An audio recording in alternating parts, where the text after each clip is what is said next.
Good evening and welcome to News Channel 8. I'm Jerome Aegean, and these are some of the top stories we have for you tonight. Metal thieves steal a former governor's head from the cemetery. Maria's tale brings rain to our area. And the Virgin Islands remembers 9/11. These stories and more up next on News Channel 8.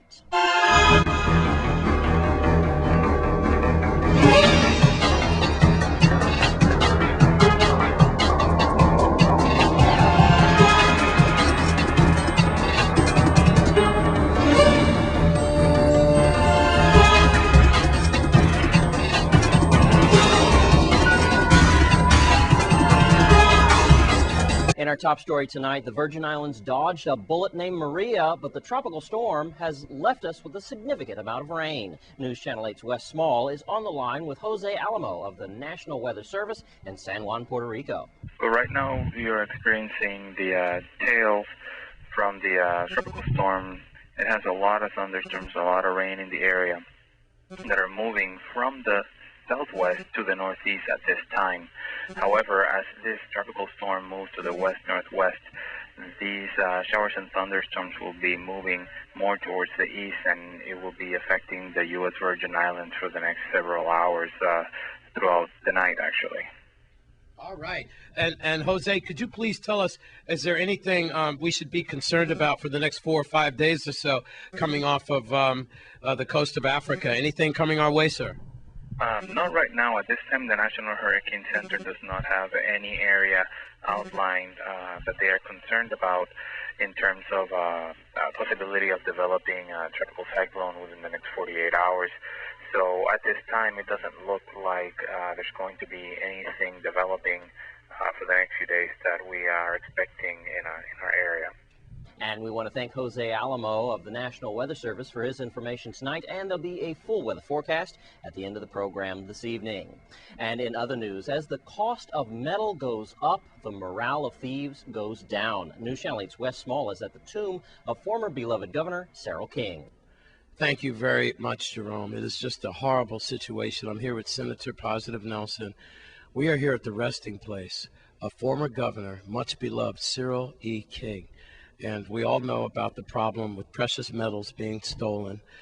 It's just terrible. Senator, you've been caretaking this place and the infrastructure, the paint. Y'all did such a beautiful job, but you are very sad today. What happened?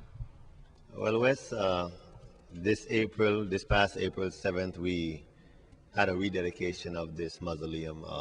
We painted, we scraped, we weeded and cut all the grass, we planted, and yes. We want to thank you for the coverage. Yes. And I was contacted this past Friday by Lilia King, Miss Lilia King, that's Governor King's daughter, who frequents the mausoleum whenever she's on island. Yes, sir. And she told me that she observed sometime last Tuesday that this was Friday she called me, but she told me around Tuesday she observed that the bronze bust was gone, and of Governor King. Of Governor King, and she asked me if they were doing something to it. I made some calls, remodeling or doing something, because we had recently cleaned during the rededication. We scraped, we scrubbed, we had it looking good, nice and shiny actually. And here we found out now that a dead man is not even safe in his final resting place because the bus is actually gone. We don't see any signs of breaking and entry. That concerns me. Of course, the lack of basic maintenance, just to sweep, we'll observe as you step inside, is not taking place. This is a governor, and this a is loved governor of the Virgin Islands. Of high esteem. So my concern, and I want to make an appeal to the general public, it's hard for me to understand how a Virgin Islander, anybody who has any love at all, any care at all for the Virgin Islands, will have the gall to come up here and rip out the bust of Governor King from on this granite stand. Well, we're going to go see that stand because Nicole and your staff have been emailing me pictures of the before and after robbery. Before the robbery, you see the lovely statue of Cyril King, Governor. Now let's go see after the robbery. I'm standing here in the mausoleum of our Honorable Governor Cyril King. This is his tomb. His wife is to my right. This is where the bus rested. It was a bronze bust right here that came up about yay tall. It was from his chest go up to his head. Someone came in and took it. I'm still so shocked I know of the trend now to rob graves, but you would think that there would be some level of respect still remaining in all of us to respect someone of such great stature. I'm hurt by this. Again, we've made a collective effort to try to maintain and restore this tomb. And I'm going to hopefully make a push amongst my colleagues, and I'm going to appeal to the governor. Governor, I would like for us to try to have this replaced and proper security in place as it relates to the gates. By April 7, 2012, I asked for your assistance on this. The daughter of former Governor King is hurt by this. She has recently purchased a bronze plaque for her mother's grave with her own money, and she's concerned that that too will be stolen. So I'm hopeful that us as a community and anybody who has purchased this for meltdown, we ask that you put it back, put it at the steps, give us a call. You don't have to reveal yourself, but it's a darn shame that somebody would do this to our esteemed governor. The dead are not even safe in their graves. I hope the robbers can sleep well tonight.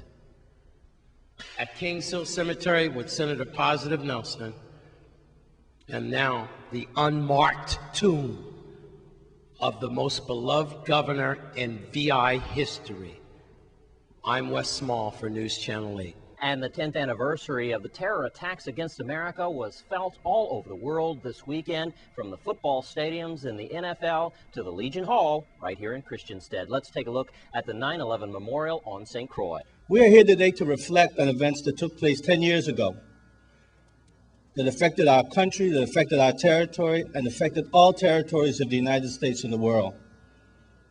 We are here to remember those that were lost, to support the family circle that remains, but at the same time to celebrate the courage of a country and a territory that has risen again. And when you think of times like this, there are very few words that people can say. And sometimes you have to look back to history and then look to the Bible to put in context what emotions people are feeling.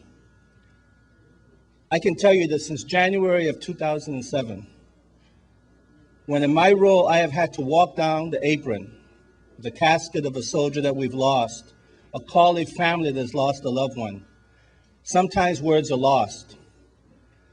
And I thought today of a letter I had read many years ago, a letter that had been written by Abraham Lincoln to a Mrs. Bixby, and it had been suggested by the governor of Massachusetts that he write this letter, because at the time it was thought that she had lost her 5 sons.